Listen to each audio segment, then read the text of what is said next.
بسم اللہ الرحمن الرحیم۔ السلام علیکم۔ کہانی پوائنٹ میں آپ لوگوں کو تہہ دل سے استقبال۔ خاندان والوں سے سنا تھا میری بڑی بہن عالیہ باجی میرے اماں ابا کو ایک قبرستان سے ملی تھی۔ جب وہ ایک شادی سے واپس آ رہے تھے تو ایک بچی کے رونے کی آواز آئی۔ شادی کو 4 سال ہو گئے تھے مگر گود ہری نہیں ہوئی۔ اولاد کی بے تحاشا خواہش نے اچانک اسے اپنانے کا فیصلہ کر لیا اور ان کے آنے کے بعد ہمارے گھر پر خدا کی نعمتوں کے جیسے دروازے کھل گئے۔ میری بڑی بہن جنات کی بیٹی تھی۔ یہ انکشاف مجھ پر 15 سال بعد کھلا جب میں ایک روز باجی کے روم میں جو کہ چھت پر تھا، جب میں ان کے کمرے میں گئی تو وہاں کا منظر دیکھ کر خوف سے بے ہوش ہو گئی۔ مجھے ہوش آیا تو میں اماں ابا کے کمرے میں لیٹی تھی۔ مجھے آنکھیں کھولتا دیکھ کر اماں خوشی سے چلائیں تو بابا نے کہا، ابھی ہنا کی طبیعت ٹھیک نہیں ہے، اس سے کوئی سوال مت کرنا ورنہ اس کے ذہن پر منفی اثر پڑے گا۔ میں گہری سوچ میں ڈوب گئی۔ بچپن سے لے کر جوانی تک کی زندگی کا ہر ایک منظر میری نظروں کے سامنے گھوم رہا تھا۔ اماں بتاتی ہیں کہ شادی کے 4 سال بعد بے اولادی ہونے کی وجہ سے انہوں نے بڑی دعائیں اور علاج کروایا تاکہ وہ ماں بن سکے، لیکن شاید قدرت کو کچھ اور ہی منظور تھا، تبھی کسی دوا اور علاج سے کوئی فرق نہ پڑا۔ اماں ابا کو بار بار مشورہ دیتی کہ آپ دوسری شادی کر لیں، مجھے نہیں لگتا کہ میں آپ کو یہ خوشی دے سکوں گی۔ اماں کا مایوس لہجہ دیکھ کر ابا انہیں فوراً سمجھاتے اور بولتے، اللہ کی رحمت سے مایوس نہیں ہوتے بانو، اس کے ہاں دیر ضرور ہے لیکن اندھیر نہیں۔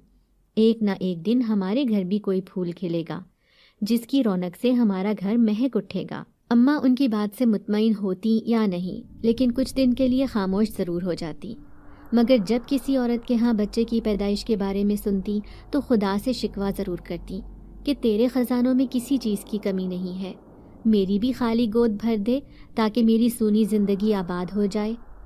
اماں کی دعائیں رنگ لے آئیں اور ایک بار جب وہ کسی رشتہ دار کی شادی میں شرکت کر کے گاؤں سے واپس آ رہی تھی تو قبرستان کے راستے سے گزرتے ہوئے انہوں نے ایک بچی کے رونے کی آواز سنی۔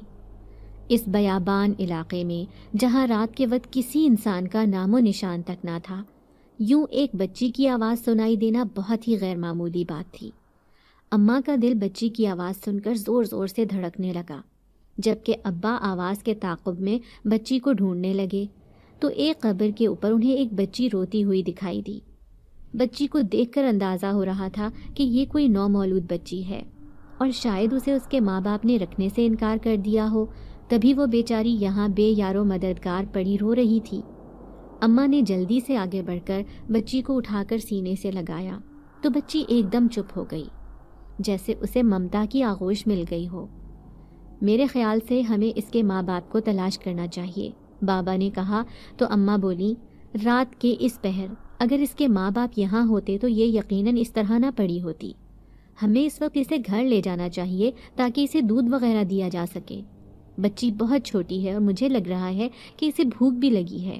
اماں کی بات ابا کی سمجھ میں آ گئی اور وہ بولے، تم ٹھیک کہتی ہو بانو، چلو تیز تیز قدم اٹھاؤ تاکہ جلدی سے گھر پہنچ سکیں۔ اماں ابا تیز تیز چلتے رہے۔ گھر آ کر اماں نے بچی کو دودھ پلایا اور اسے اپنے پاس سلایا تو انہیں ایسا محسوس ہوا جیسے آج ان کے ہاں ایک بچی نے جنم لیا ہو۔ ممتا کا یہ احساس بہت حسین تھا۔ ہر طرف یہ بات پھیل چکی تھی کہ اماں ابا کو ایک لاوارث بچی ملی ہے۔ لوگوں نے انہیں مبارکباد دی اور کہا، آپ دونوں خوش قسمت ہیں جنہیں بے اولادی کے باوجود قدرت کی طرف سے اولاد کا تحفہ دیا گیا ہے۔ اماں اور ابا نے خدا کا لاکھ لاکھ شکر ادا کیا اور بچی کا نام عالیہ رکھ دیا۔ وہ اس کا اپنی جان سے بڑھ کر خیال رکھنے لگے۔ عالیہ بہت ہی ہنسمکھ اور پیاری بچی تھی۔ اس کی نیلی کانچ سی آنکھیں اتنی حسین تھیں کہ کوئی بھی اسے ایک بار دیکھتا تو دوبارہ دیکھنے پر مجبور ہو جاتا تھا۔ اسے معمولی سا بخار بھی ہوتا تو اماں اور ابا کی جان پر بن جاتی۔ وہ اس کا خیال رکھنے میں دن رات ایک کر دیتے۔ عالیہ کو غیر معمولی طور پر مٹھائی بہت پسند تھی۔ اس کے سامنے مٹھائی آتی تو وہ مٹھائی پر ٹوٹ پڑتی۔ ایک معمولی انسان ایک وقت میں مٹھائی کی خاص مقدار ہی کھا سکتا ہے، لیکن عالیہ تو مٹھائی کا پورا ڈبہ ہی کھا جاتی۔ پہلے پہل تو اماں اور ابا بہت پریشان ہوئے، لیکن پھر انہوں نے یہ سوچ کر تسلی کی کہ کچھ بچوں کی عادات اور اطوار نارمل لوگوں سے مختلف ہوتی ہیں۔ تو ابا نے گھر میں مٹھائی کے ٹوکرے رکھنے شروع کر دیے۔ جمعے رات کی رات کو عالیہ کھانا کھانے سے انکاری ہوتی اور صرف مٹھائی کھا کر ہی گزارا کرتی تھی۔ اماں اور ابا اس کی اس عادت کے عادی ہو گئے تھے۔ وقت گزرنے کے ساتھ انہیں عالیہ کی یہ حرکت عجیب نہیں لگتی تھی۔ عالیہ 2 سال کی ہوئی تو قسمت نے ہمارے دروازے پر ایسی دستک دی کہ اماں اور ابا کے دن پھر گئے۔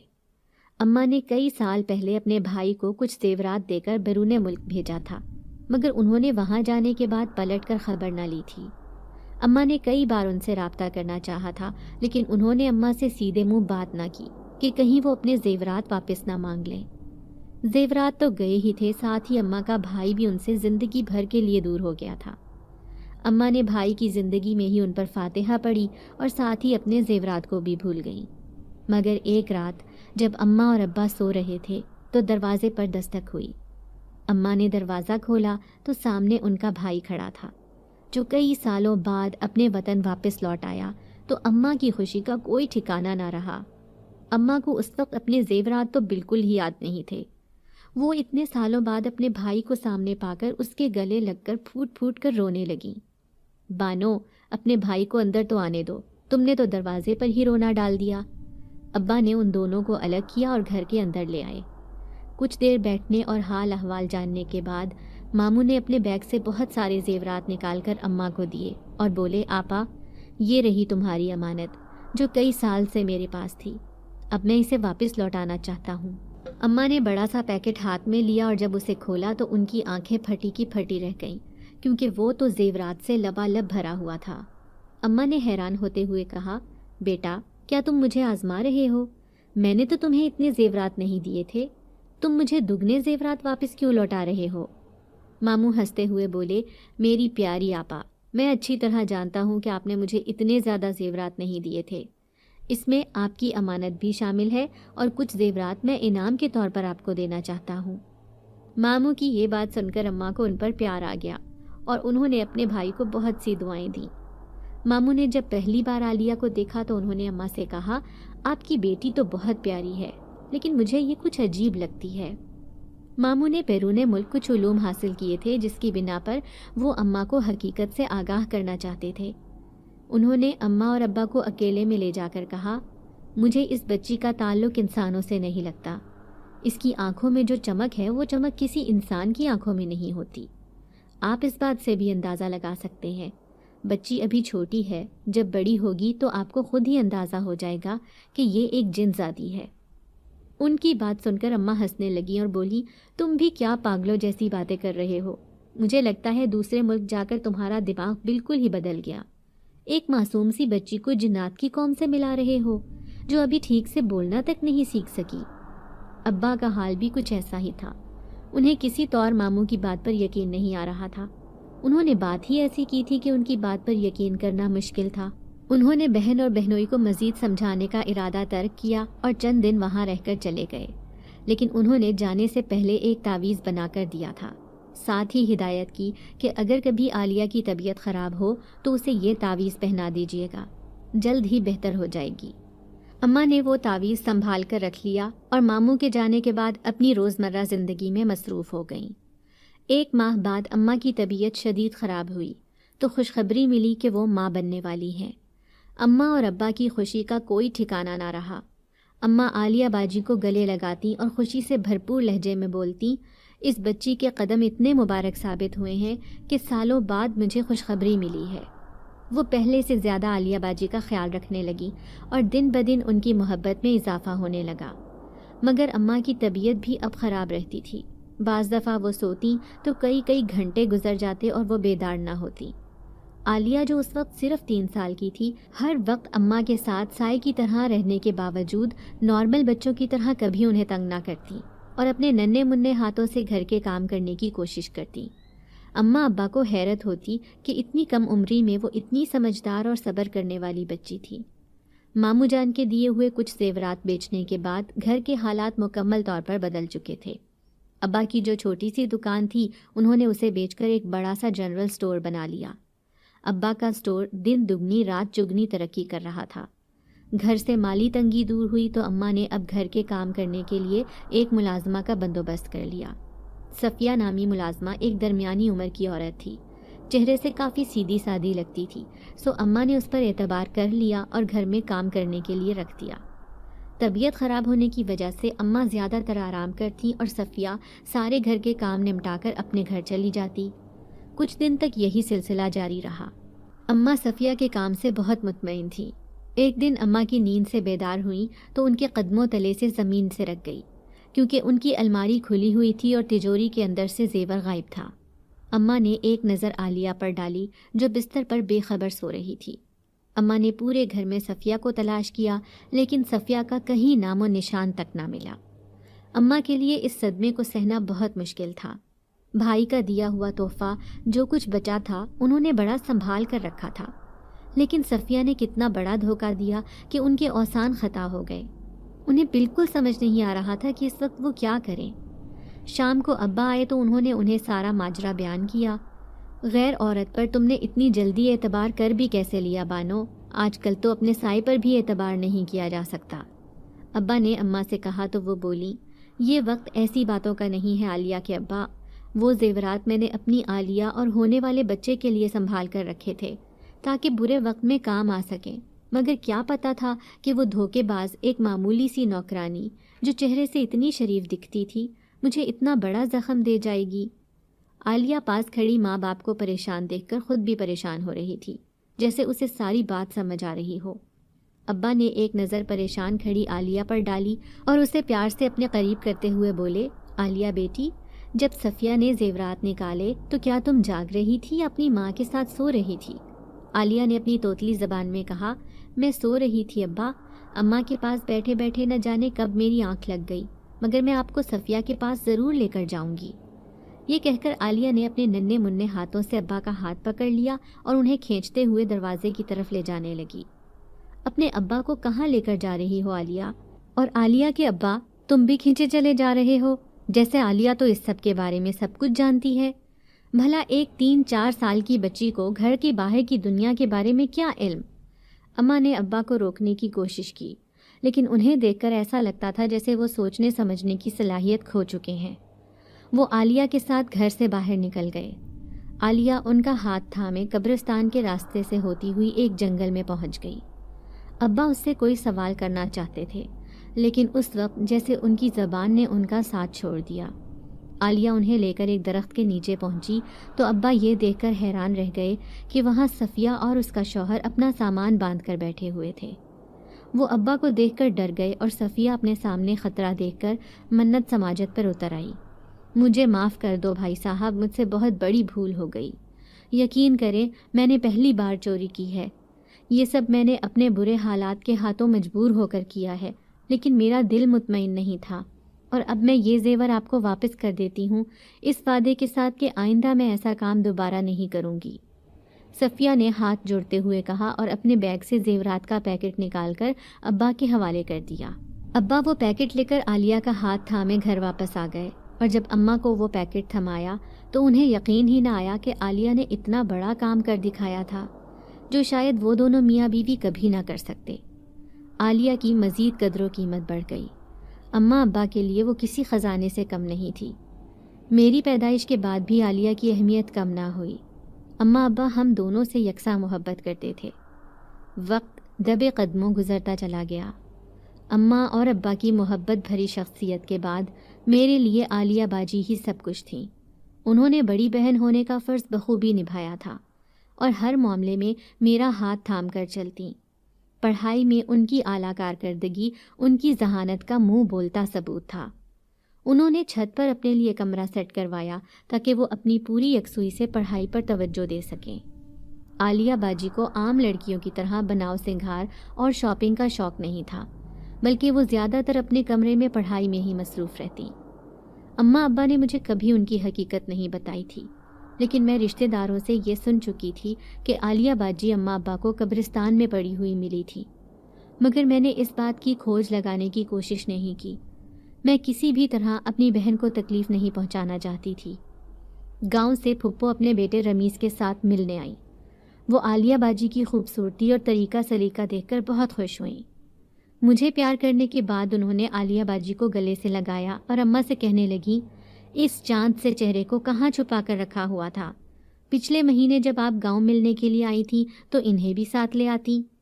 اماں نے مسکراتے ہوئے کہا، ارے بھائی، میں تو انہیں بہت کہتی ہوں کہ رشتہ داروں سے ملنے کے لیے گاؤں چلی جایا کرو، لیکن میری بیٹیوں کو پڑھائی سے فرصت ملے تو اس بارے میں سوچیں نا۔ وہ مزید باتیں کرنے لگے جبکہ میری نظر رمیز پر پڑی تو پلٹنا بھول گئی۔ وہ لمبا چوڑا اور کثرتی جسم کا مالک تھا۔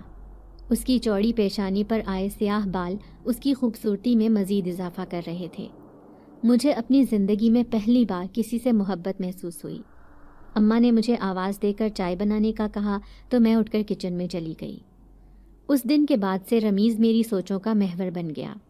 مجھے اس کے بارے میں سوچنا اور اسے دیکھنا اچھا لگتا تھا، لیکن میں نے ایک بات شدت سے محسوس کی تھی کہ پھپھو کی طرح اس کا جھکاؤ بھی عالیہ باجی کی طرف تھا۔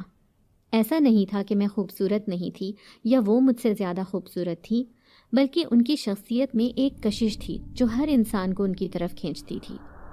جانے سے 2 دن پہلے پھپھو نے عالیہ باجی کا رشتہ مانگا تو میرا دل ہی ٹوٹ گیا۔ میں کسی کام سے اماں ابا کے کمرے میں جا رہی تھی کہ میں نے عالیہ باجی کی آواز سنی۔ وہ کہہ رہی تھی، میں ابھی شادی نہیں کرنا چاہتی، اور رمیز سے تو ہرگز نہیں۔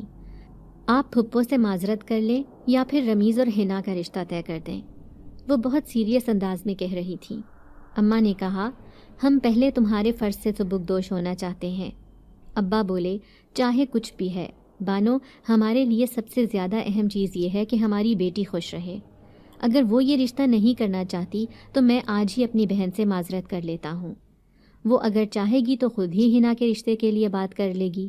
میرے خیال سے حنا ابھی چھوٹی ہے، ہمیں اس کی فکر نہیں کرنی چاہیے۔ ابا نے یہ کہہ کر گویا بات ہی ختم کر دی تھی۔ میں الٹے قدموں واپس چلی گئی اور اس بات پر سوچ بچار کرنے لگی کہ کس طرح ابا پھپھو سے میرے اور رمیز کے رشتے کی بات کریں۔ میں انہیں یہ پیغام دینا چاہتی تھی، لیکن ظاہر ہے یہ بات میں خود ان سے نہیں کر سکتی تھی۔ اس بارے میں عالیہ باجی میری مدد کر سکتی تھی، سو میں نے ان سے بات کرنے کا فیصلہ کیا، اور جیسے ہی میں چھت پر موجود ان کے کمرے میں گئی، اندر کا منظر دیکھ کر میرے ہوش فنا ہو گئے۔ ان کے کمرے میں جنات موجود تھے اور وہ ان کے ساتھ بڑی بے تکلفی سے باتیں کر رہی تھیں۔ مجھے اپنے کمرے میں دیکھ کر ان کے چہرے کی رنگت زرد ہو گئی۔ میرا خوف کے مارے برا حال تھا۔ میرا سر چکرایا اور پھر مجھے کسی چیز کا ہوش نہ رہا۔ مجھے ہوش آیا تو میں اماں ابا کے کمرے میں تھی۔ مجھے ہوش میں آتا دیکھ کر وہ دونوں میرے قریب آئے اور بولے، عالیہ کے کمرے میں ایسا کیا ہوا تھا کہ تم بے ہوش ہو گئی؟ میں اپنی بہن کا راز فاش نہیں کرنا چاہتی تھی، سو میں نے بہانہ بناتے ہوئے کہا، صبح سے میرے سر میں درد ہو رہا تھا۔ عالیہ باجی کے کمرے میں دوائی لینے گئی تو بیڈ سے ٹکرا گئی اور گر کر بے ہوش ہو گئی۔ اسی وقت عالیہ باجی کمرے میں داخل ہوئی اور ان کے چہرے سے صاف ظاہر تھا کہ وہ میری بات سن چکی ہیں۔ انہوں نے شکر گزار نظروں سے مجھے دیکھا اور کہنے لگی، تم جب بھی میرے کمرے میں داخل ہوتی ہو ہمیشہ ہوا کے گھوڑے پر سوار ہوتی ہو۔ میں تمہیں کتنا منع کرتی ہوں کہ ذرا آرام سے چلا کرو۔ آج تم نے اپنی بے صبری کا نتیجہ دیکھ ہی لیا۔ خیر، آئندہ احتیاط کرنا۔ میں تمہارے لیے دوا لے آئی ہوں، جلدی سے کھا لو، ذہن تر و تازہ ہو جائے گا۔ عالیہ باجی نے دوائی میز پر رکھتے ہوئے کہا اور پھر اماں سے مخاطب ہو کر بولی، اماں، گاڑی خراب تھی سو میں پیدل ہی دوائی لینے گئی تھی، اس لیے کچھ تھک گئی ہوں۔ کچھ دیر آرام کروں گی اور پھر شام کا کھانا بنانے کے لیے کچن میں چلی جاؤں گی۔ آپ حنا کے پاس بیٹھی رہیں، یہ اچھا محسوس کرے گی۔ یہ کہہ کر وہ وہاں رکی نہیں تھی بلکہ جلدی سے اپنے کمرے میں چلی گئی۔ میں نے ان کے چہرے پر شرمندگی بھرے تاثرات واضح طور پر دیکھے تھے۔ آج مجھے اچھی طرح اندازہ ہو گیا تھا کہ عالیہ باجی جنات کے خاندان سے ہے۔ میرے ذہن میں بہت سے واقعات گھوم رہے تھے۔ عالیہ باجی کو اکثر ان چیزوں کا بھی علم ہوتا تھا جو ہم ان کی غیر موجودگی میں کہیں رکھ دیتے تھے۔ اماں کہتی تھی عالیہ بہت سمجھدار ہے، اپنی عقل مندی کی بنیاد پر ہمیں ان باتوں کے بارے میں بتا دیتی ہے جن کے بارے میں ہمیں علم نہیں ہوتا۔ لیکن آج مجھ پر ساری حقیقت آشکار ہو گئی تھی۔ میں ان سے صاف صاف بات کرنا چاہتی تھی کہ آخر انہوں نے ہمیں دھوکے میں کیوں رکھا۔ بے شک میرے دل میں ان کے لیے محبت تھی، لیکن یہ خیال مجھے شدت سے پریشان کر رہا تھا کہ عالیہ باجی اماں ابا کے ساتھ مجھے بھی کئی سالوں سے دھوکہ دیتی آئی تھی۔ انہوں نے اپنی شناخت کو چھپا کر ایک انسانی زندگی کو اپنا لیا تھا، لیکن انسانوں کے لیے ایک جن زادی کو قبول کرنا بہت مشکل ہوتا ہے۔ میں اس وقت اسی مشکل کا شکار تھی۔ رات ہوئی تو اماں ابا کے سونے کے بعد میں دبے قدموں عالیہ باجی کے کمرے میں چلی گئی۔ آج زندگی میں پہلی بار مجھے ان سے خوف محسوس ہو رہا تھا، لیکن میں ان سے بات کرنا چاہتی تھی، سو میں نے اپنے خوف کو خود پر حاوی نہ ہونے دیا اور ان کے سامنے جا کر سوال کرنے لگی۔ اگر آپ کا تعلق انسانوں سے نہیں ہے تو پھر آپ اتنے سالوں سے ایک انسان ہونے کا ڈھونگ کیوں رچا رہی ہیں؟ آپ یہاں سے چلی کیوں نہیں جاتی؟ اگر آپ کی حقیقت اماں ابا کو پتہ چلی تو وہ شاید جیتے جی مر جائیں۔ میری باتیں سن کر عالیہ باجی کا چہرہ سرخ ہو گیا اور وہ بولی، ہنا، میں جانتی ہوں کہ تم ابھی صرف 15 سال کی ہو، تم زندگی کے بہت سے حقائق سے ناواقف ہو، لاکھ سمجھدار ہونے کے باوجود شاید تم ان معاملات کو کبھی نہ سمجھ سکو۔ اس وقت میں جس دوراہے پر کھڑی ہوں، یقین مانو صرف تمہاری اور اماں ابا کی محبت میں 2 کشتیوں کی سوار بن چکی ہوں۔ کبھی کبھار مجھے بھی ایسا ہی لگتا ہے جیسے مجھے انسانوں سے دور جا کر اپنی دنیا بسانی چاہیے، لیکن بچپن سے آج تک اس گھر کے در و دیوار سے جو محبت کا رشتہ قائم ہو چکا ہے اسے میں کسی طور ختم نہیں کر سکتی۔ تم مجھ سے لاکھ نفرت کرو میری بہن، لیکن میں اماں ابا کی آنکھ میں آنسو نہیں دیکھ سکتی۔ میری زندگی کا مقصد یہ ہے کہ میں اپنی حقیقت ان سے چھپا کر جیتی رہوں، تاکہ وہ ہمیشہ مجھے ایک بیٹی کی نظر سے دیکھیں، نہ کہ ایک جن زادی کی۔ اب بھی اگر تم چاہتی ہو کہ اماں ابا بڑھاپے میں کسی دکھ تکلیف سے گزریں تو بے شک جا کر سب کو میری سچائی بتا دو۔ عالیہ باجی کی بات سن کر میرا غصہ ٹھنڈا ہو گیا اور میں ان کے قریب آ کر بولی، باجی، آپ نے بہت اچھی باتیں سوچی ہیں۔ اس پہلو پر تو میں نے غور ہی نہیں کیا تھا کہ اگر آپ کی حقیقت اماں ابا کو معلوم ہو گئی تو وہ دونوں بہت دکھی ہوں گے۔ یقین کیجئے میرا بھی ارادہ انہیں بتانے کا ہرگز نہیں تھا۔ وقتی طور پر مجھے غصہ ضرور آیا تھا، اس بات پر نہیں کہ آپ کا تعلق جنات کے خاندان سے ہے، بلکہ مجھے یہ بات پسند نہیں آئی کہ آپ نے ہمیں اپنی اس حقیقت سے بے خبر رکھا۔ خیر، حقیقت کو بدلا نہیں جا سکتا، اور انسان ہو یا جنات، کوئی بھی اپنی مرضی سے وجود میں نہیں آتا۔ میری بات سن کر عالیہ باجی نے مجھے گلے لگا لیا اور بولی، تم بہت اچھی اور سمجھدار ہو میری بہن، مجھے امید تھی کہ تم میری بات سمجھ جاؤ گی۔ مجھے پورا یقین ہے کہ تم میری حقیقت کو راز ہی رکھو گی۔ کچھ ہی دیر بعد میں اور عالیہ باجی نارمل انداز میں بات کرنے لگے، جیسے مجھے ان کی حقیقت معلوم ہی نہ ہوئی ہو۔ میں جانتی ہوں ہنا کہ تم رمیز کو پسند کرتی ہو۔ جس روز پھپھو گھر آئی تھی اسی دن میں نے تمہاری آنکھوں میں اس کے لیے پسندیدگی بھرے جذبات دیکھ لیے تھے۔ پھر ایسا کیسے ہو سکتا تھا کہ میں اس کے رشتے کے لیے ہاں کر دیتی؟ مجھے تم اور تمہاری خوشی بہت عزیز ہے، اور یہ میرا تم سے وعدہ ہے کہ تمہیں تمہاری محبت ضرور ملے گی۔ عالیہ باجی کی یہ بات سن کر میں حیران رہ گئی اور انہیں گلے لگا کر بولی، میری بہن دنیا کی سب سے اچھی بہن ہے۔ مجھے یقین ہے کہ آپ کے ہوتے ہوئے میری ہر خواہش پوری ہوگی اور مجھے اپنی زندگی کی ہر خوشی ملے گی۔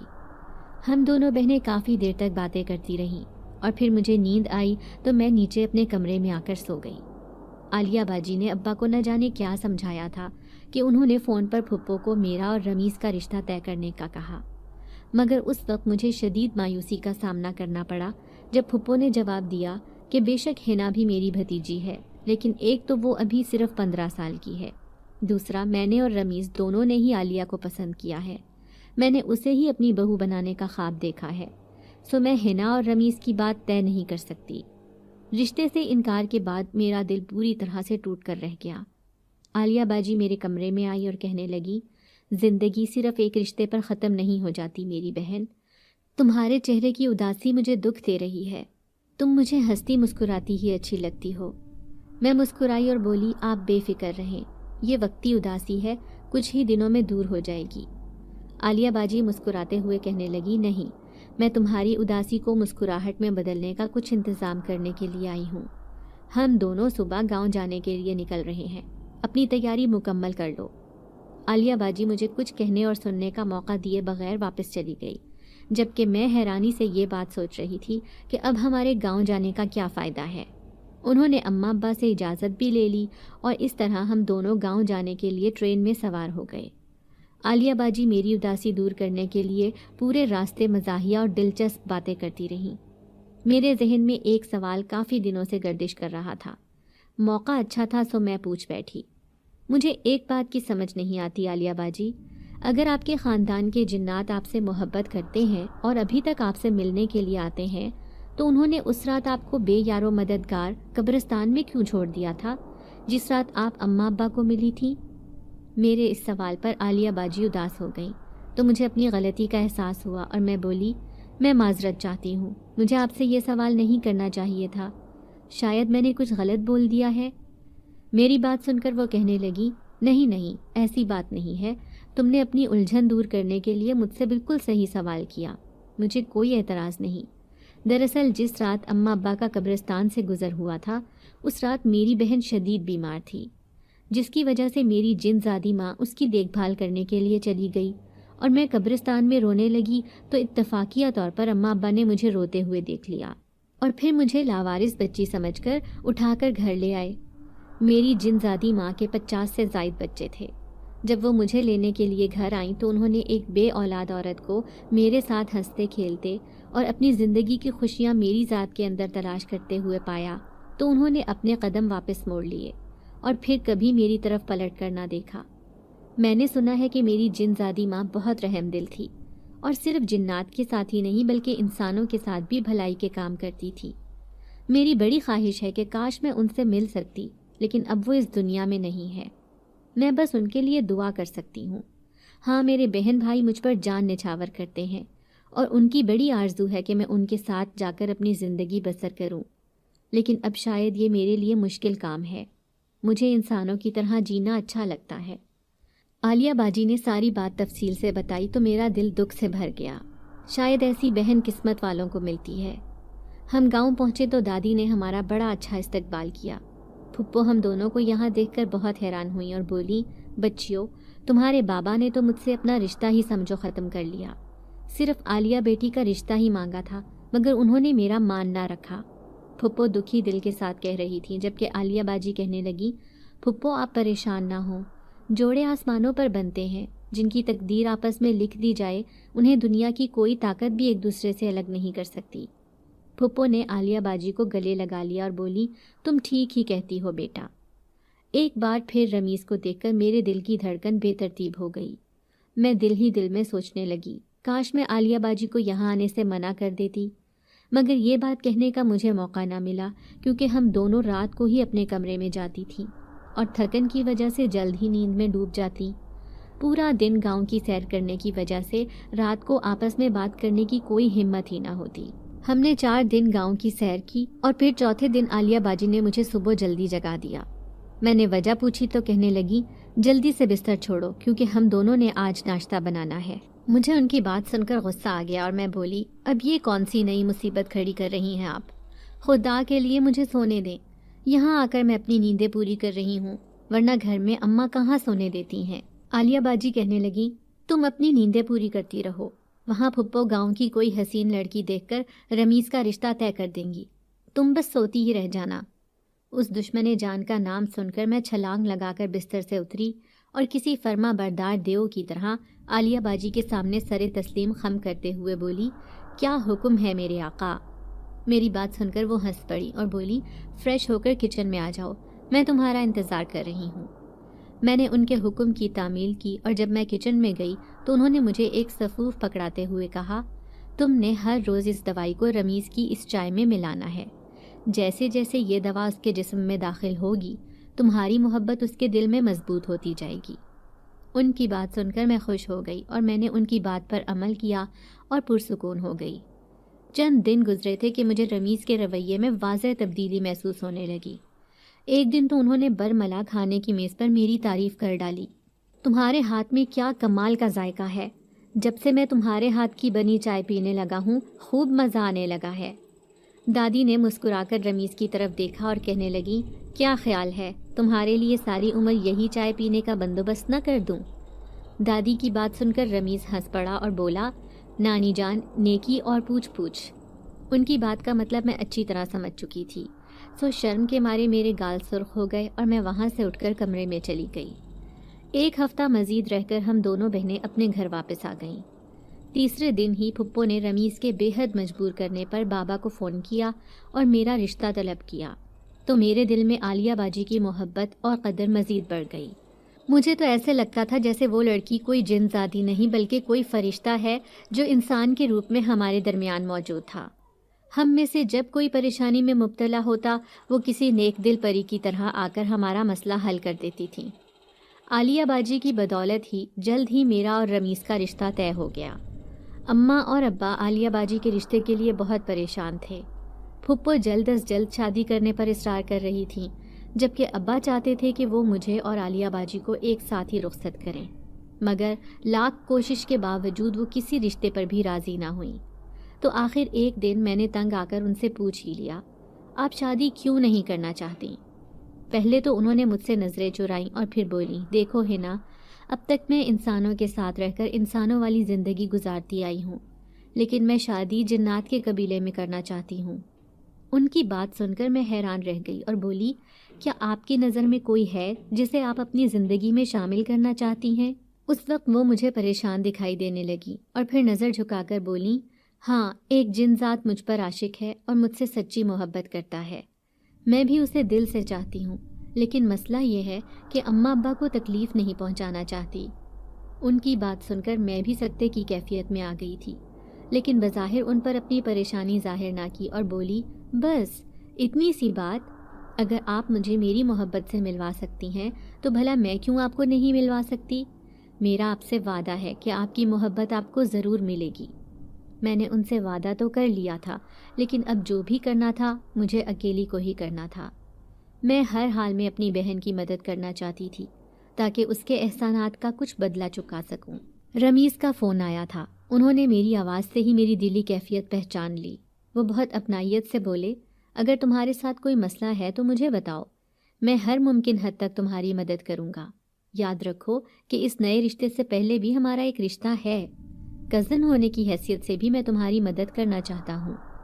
ایک لمحے کے لیے میرے دل میں خیال آیا کہ میں انہیں ساری بات سچ سچ بتا دوں۔ میرے دل پر جو بوجھ تھا میں اسے کم کرنا چاہتی تھی، لیکن اگلے ہی پل میں نے اپنا ارادہ بدل دیا اور بولی، پریشانی کی کوئی بات نہیں ہے، بس آج کل طبیعت کچھ خراب ہے جس کی وجہ سے کسی کام میں دل نہیں لگ رہا، جلد ہی ٹھیک ہو جاؤں گی۔